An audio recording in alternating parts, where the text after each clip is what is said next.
Hello everyone, welcome back to my channel. यहाँ पे मैं आप लोग के साथ आज के लीड कोड का problem of the day solve करूंगी। वीडियो में आगे बढ़ने से पहले मैं आपको अपने बारे में बताना चाहती हूँ। मैं लीड कोड पे गार्डियन हूँ और मैंने 1000 से भी ज़्यादा डीएसए के प्रॉब्लम सॉल्व किए हुए हैं वेरियस प्लेटफॉर्म पे। तो इसमें क्या मेहनत लगती है, मैं इस फेज से गुजर चुकी हूँ। तो इसीलिए मैं मानती हूँ कि मैं आपको बहुत अच्छे तरीके से इन सब चीज़ों को समझा सकती हूँ, आपको पढ़ा सकती हूँ, ठीक है? तो बिना टाइम वेस्ट के करिए, चलिए आज के क्वेश्चन की ओर बढ़ते हैं। तो आज का प्रॉब्लम नंबर है 440। इसमें हमें kth स्मॉलेस्ट इन लेक्सिकोग्राफिकल ऑर्डर को फाइंड आउट करना है। ये बस कल वाला ही क्वेश्चन है, बस हमें इसमें जो kth नंबर होगा स्टार्टिंग से बस हमें उसको रिटर्न करना है। और ये हार्ड की कैटेगरी में है। क्यों? क्योंकि इसके कंस्ट्रेंट्स की वजह से बहुत हाई कंस्ट्रेंट्स हैं इसके। ठीक है, तो चलिए हम प्रोसीड करते हैं, देखते हैं कि हम इसमें क्या कर सकते हैं। तो लीड कोड का 440 हार्ड क्वेश्चन है। जैसा कि मैंने कहा कि हार्ड ये क्यों है, ये अपने कंस्ट्रेंट्स की वजह से हार्ड है। तो मेरी ये आपके लिए ज़रूरी सजेशन होगी कि जब आप एक क्वेश्चन को पढ़ते हैं, आप देखते हैं, आप सबसे पहले उसके कंस्ट्रेंट्स पे ज़रूर ध्यान दें। क्योंकि हो सकता है कि आपकी अप्रोच भले ही सही हो, मे बी ऐसा हो सकता है कि वो एक पर्टिकुलर कंस्ट्रेंट जो दिया हुआ है, मे बी वो उसमें एक्सेप्ट ना हो सकता है कि जो आप डेटा टाइप्स ले रहे हैं, मे बी आप बहुत बड़े कंस्ट्रेंट दिए हुए हैं पर आपने सिर्फ इंट डेटा टाइप ही लिया हुआ है, जो कि एक्सेप्टेड नहीं होगा, राइट? आपको टीएल ही मिल जाएगा। तो भले ही आपके लॉजिक सही हो, आप ज़रूर देखें कि उसके कंस्ट्रेंट कितने बड़े हैं, क्या आपका जो लॉजिक है वो उस कंस्ट्रेंट के साथ सही बैठेगा, ठीक है? तो ये तो हमें देख के बिल्कुल समझ में आ जाता है कि जो हमारा कल वाला जो लॉजिक था, जो कल वाली अप्रोच थी, वो तो इसमें नहीं फिट बैठेगी, आपको इसमें डेफिनेटली टीएलई मिल जाएगा। क्योंकि ऑब्वियसली जो हमने प्रायोरिटी क्यू को यूज़ किया है, उसकी जो टाइम कॉम्प्लेक्सिटी होती है, जो अपने ऑपरेशन की पुश या पुल की, ऑफर या पोल की जो भी है, उसकी एन लॉग एन होती है, जो कि इवन ओ ऑफ एन से भी ज़्यादा है। तो अगर हमारा n ही यहाँ पे 10 की पावर 9 दिया हुआ है, तो डेफिनेटली है कि n log n इससे भी ज़्यादा आएगा और इसीलिए हमें टीएलई इसमें मिल रही है। ऑब्वियस सी बात है। चलिए, तो हम इसमें ऑप्टिमल अप्रोच की आप क्या सोच सकते हैं? जब आप इसमें देखते हैं इस क्वेश्चन को, तो मैं अगर इस क्वेश्चन को देखूँ तो मैं पहले यही सोचूँगी कि क्यों ना मैं जो स्टार्टिंग के जो अनरिक्वायर्ड वैल्यूज़ आ रही हैं, कि क्यों ना मैं उसे स्किप कर दूँ।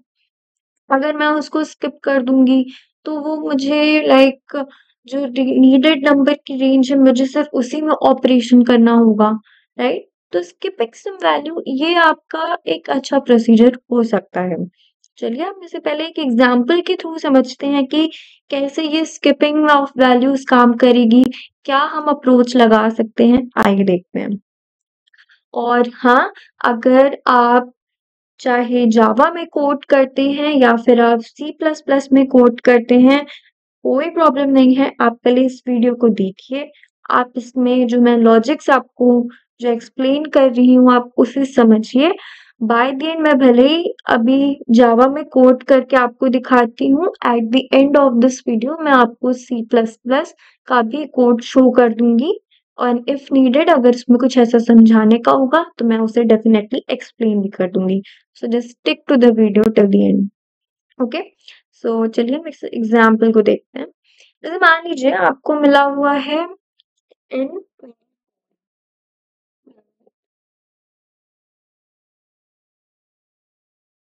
एन मान लीजिए आपको मिला है 24, ठीक है?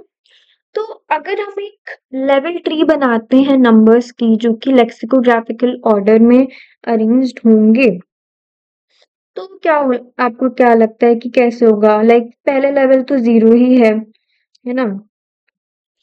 सेकंड लेवल में आपका 1 आ रहा है, 2 आ रहा है और ऐसे ही आगे भी जाएगा 3, 4। मैंने उसे नहीं कंसिडर किया क्योंकि रिक्वायर्ड नहीं था, ठीक है?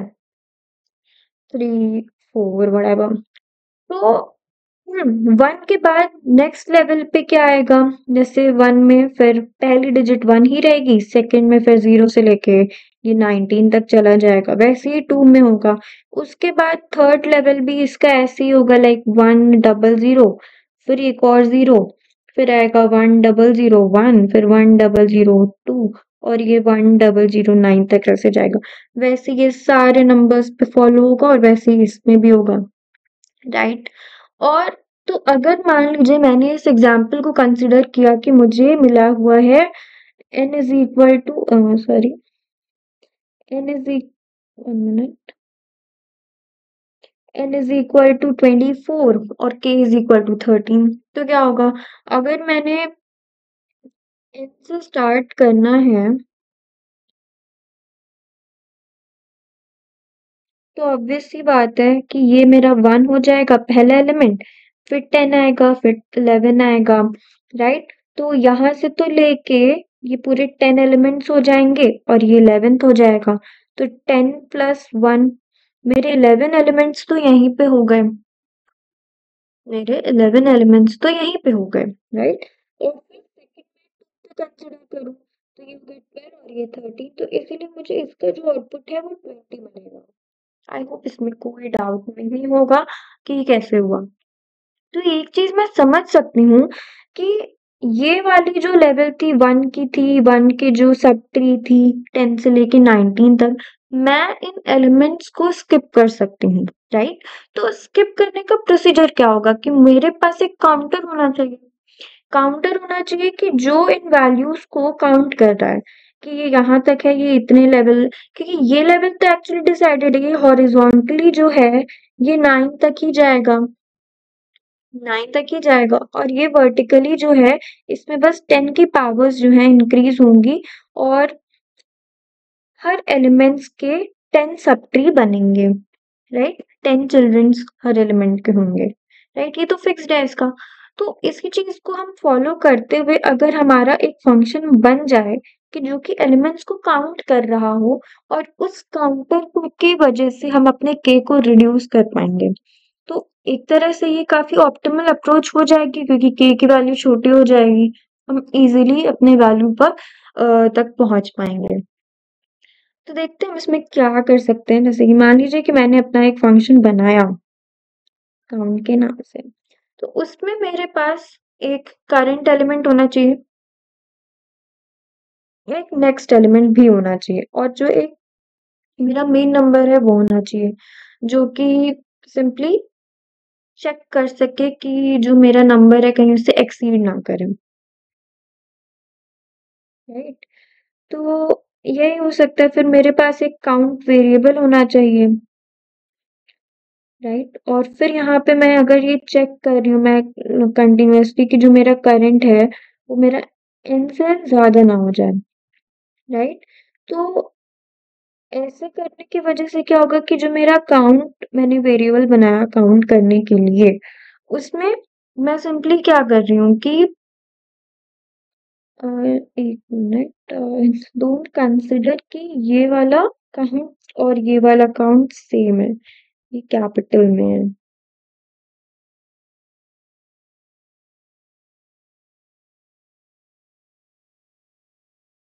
ये वाला कैपिटल में है। आप कंफ्यूज मत हो जाइएगा कि दोनों सेम कैसे हो रहा है।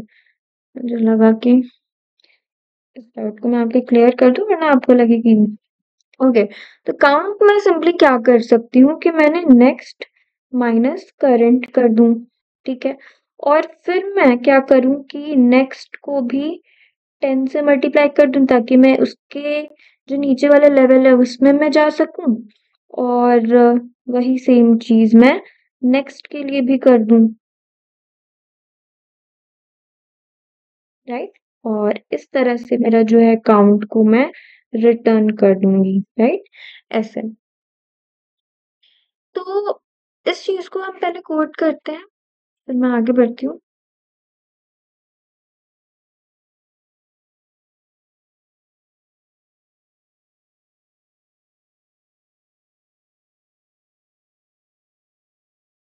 ओके, मैंने कहा कि मैं बना रही हूँ काउंट का फंक्शन, जिसमें कि मैंने लिया है लॉन्ग मेरा करंट रहेगा, फिर मेरा लॉन्ग नेक्स्ट रहेगा और फिर इंट n रहेगा।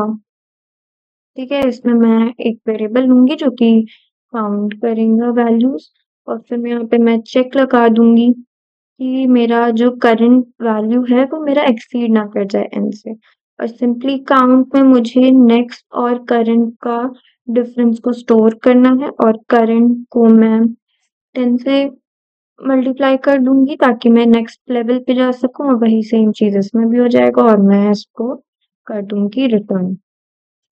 ठीक है, नेक्स्ट अब यहाँ पे क्या हो रहा है कि मेरे पास एक करंट वेरिएबल तो होना ही चाहिए जो कि पहले 1 को स्टोर करे, और इसीलिए मुझे यहाँ पे k को एक बार माइनस करना पड़ेगा। क्यों? क्योंकि मैंने करंट को 1 लिया हुआ है। तो 1 लिया हुआ है तो क्योंकि करंट ऑलरेडी एक एलिमेंट पे है, तो मुझे नेक्स्ट जो है k माइनस 1th एलिमेंट पे को फाइंड आउट करना पड़ेगा, राइट? तो इसीलिए मैंने k को एक बार रिड्यूस कर दिया। फिर मैंने यहाँ पे सिंपली k जो है मेरा 0 से बड़ा होना चाहिए, यहाँ पे मैं काउंटर लगा दूंगी जिसमें मैंने ऊपर का जो फंक्शन बनाया है उसको मैं कॉल कर दूंगी। ठीक है, ये है। अब हम इसके आगे क्या करेंगे हम वो देखते हैं। ओके, तो इतना आपको समझ में आया क्या?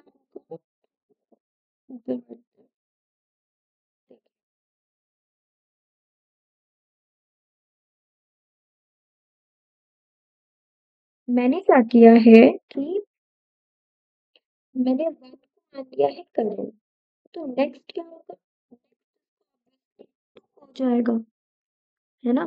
मैंने 1 को करंट मान लिया है, नेक्स्ट ऑब्वियसली 2 हो जाएगा। तो इसके काउंटर में होगा क्या? पहला जो मैं काउंटर लगाया मैंने, तो क्या होगा?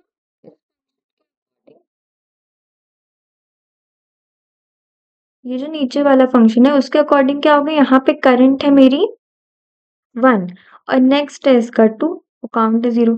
तो यहाँ पे तो अभी जो है 1, जो मैंने n लिया हुआ है, मैंने n 24, तो वो तो ऑब्वियसली 1 से बड़ा है, तो ये कंडीशन सही हो गई। तो यहाँ पे काउंट क्या होगा? यहाँ पे प्लस भी आएगा, तो काउंट क्या होगा यहाँ पे? 2 माइनस 1।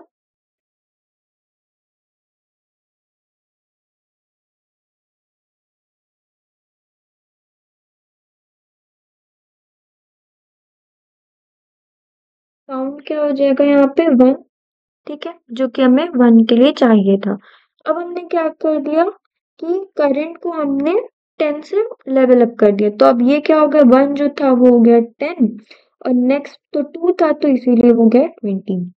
अब क्योंकि 10 जो है वो भी अभी 24 से छोटा है, राइट? तो ये कंडीशन ट्रू हो गई, तो यहाँ पे क्या हो जाएगा? 20 माइनस 10, तो हो जाएगा 20 माइनस मुझे 11 मिल जाएगा। ठीक है, तो ऐसे ही यहाँ पे हो रहा है, तो 11 हो जाएगा। तो ये जो था 24 था, ये 1 हो गया, ये 10 हो गया, तो यहाँ से ये 11 हो गया, राइट? तो इस वे में आपका जो है काउंटर आपकी वैल्यूज को काउंट कर रहा है। ठीक है, तो ऑब्वियस सी बात है कि अब क्योंकि ये वाला लेवल हमारा हो गया, तो हमें आगे इसमें बढ़ना है, राइट? अब क्योंकि हमारा जो काउंट है which has come to be 11, और वो इससे k से कम आया है, दैट इज 13। तो 11 इज लेस देन 13, तो हमें यहाँ पे एक ऐसी कंडीशन लगानी पड़ेगी कि हमारा जो करंट है वो अब एक वैल्यू से बढ़ जाए, यानी कि अब 2 पे वो आ जाए।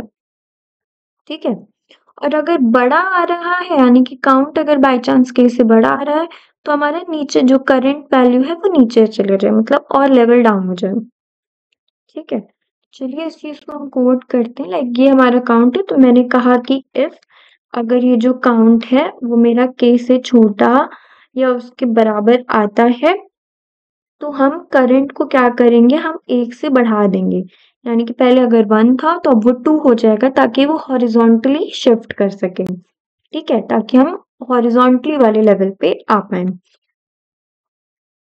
और अगर क्योंकि काउंट अगर बड़ा आ रहा है तो डेफिनेटली उस नंबर में और भी ज्यादा हमें रेंज लेनी पड़ेगी। इसीलिए हम चाहते हैं कि वो नीचे हो। और जो k है हम उससे बस जो हमारा काउंट आया है हम उतनी वैल्यूज से रिड्यूस कर देंगे। और एल्स का केस जब वो बड़ा आ रहा है तो हम बस यही चाहते हैं कि करंट जो है वो 10 से बढ़ जाए और k को हम 1 से रिड्यूस कर देंगे। ठीक है, बस हम सिंपली इसे रिटर्न कर देंगे जो कि करंट होगा।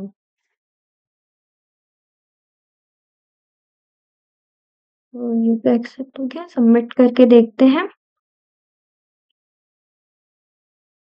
इसमें ये आ रहा है रॉन्ग। क्यों रॉन्ग आ रहा है? क्योंकि जो मैंने कंडीशन आपको बताई थी कि नेक्स्ट वैल्यू भी, मान लीजिए कि ये वाली जो है आपका 10 आया और ये वैल्यू जो है आपकी 20 आई, राइट? तो ये, और मान लीजिए कि मेरा जो n था वो तो मेरा 10 ही था अगर, तो क्या होगा कि अगर ये करंट वैल्यू मेरी 10 हो गई और n भी मेरा 10 हो गया, तो इस केस में जो मेरा काउंटर आएगा तो वो तो हो जाएगा, मेरा पहुंच जाएगा 11 तक। और k तो मुझे दिया हुआ था मान लीजिए 3, तो क्योंकि ये बड़ा हो जाएगा तो मुझे गलत केसेस मिलने लगेंगे। तो इसलिए मैं क्या करूंगी कि यहाँ पे मैं नेक्स्ट को लिमिट कर दूंगी कि वो n से बहुत ज़्यादा बड़ा ना हो, and this can only be done by doing by restricting it math.min next comma n plus 1। Okay, आइए इसको समझते हैं कि हमने नेक्स्ट प्लस 1 क्यों किया।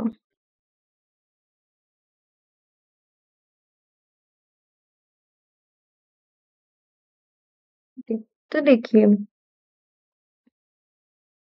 करंट हमने क्या किया है, करंट n से ज़्यादा n के बराबर हो या उससे कम होना चाहिए, और हमने इनिशियली n को जो था 1 है, वो हमारी ये बनी हुई है। ठीक है, तो हमने क्या कहा था, नेक्स्ट क्या है, नेक्स्ट है करंट प्लस 1। तो इस इक्वेशन में अगर हम हर जगह 1 ऐड कर दें तो क्या हमें ये नेक्स्ट की रेंज मिल जाएगी? बिल्कुल। तो नेक्स्ट की जो मैक्सिमम वैल्यू होनी चाहिए वो n प्लस 1 हो सकती है, इसीलिए हमने यहाँ पे इसे n प्लस 1 किया है। ओके, तो अगर ये 10 था तो n प्लस 1 हमारा 11 हो जाएगा और नेक्स्ट है 20, तो ये जो है रिस्ट्रिक्ट होके ये 11 ही हो जाएगा। ठीक है, और ये 11 हो गया, ये 10 हो गया, तो जब नेक्स्ट लूप में ये आया तो यहाँ पे ये जो डिफरेंस है वो इसको हमारा 1 और पहले से था और प्लस 1 जो कि हमारा 1 है, तो ये हमें 2 मिल जाएगा। That's so it's done.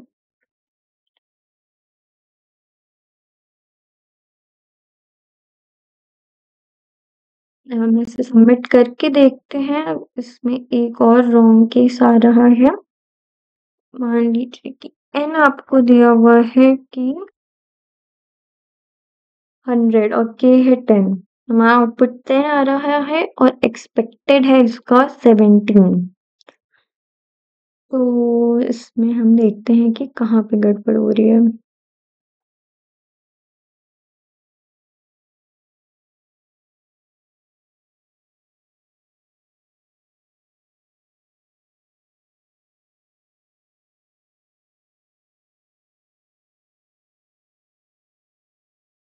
ये तो मुझे गलती मिल गई है, मैंने यहाँ पे k minus equal to count की जगह k equal to minus count कर दिया था, इसीलिए काउंटर प्रोसीड नहीं करा था। इसे ट्राई करके देखते हैं, सबमिट करके देखते हैं।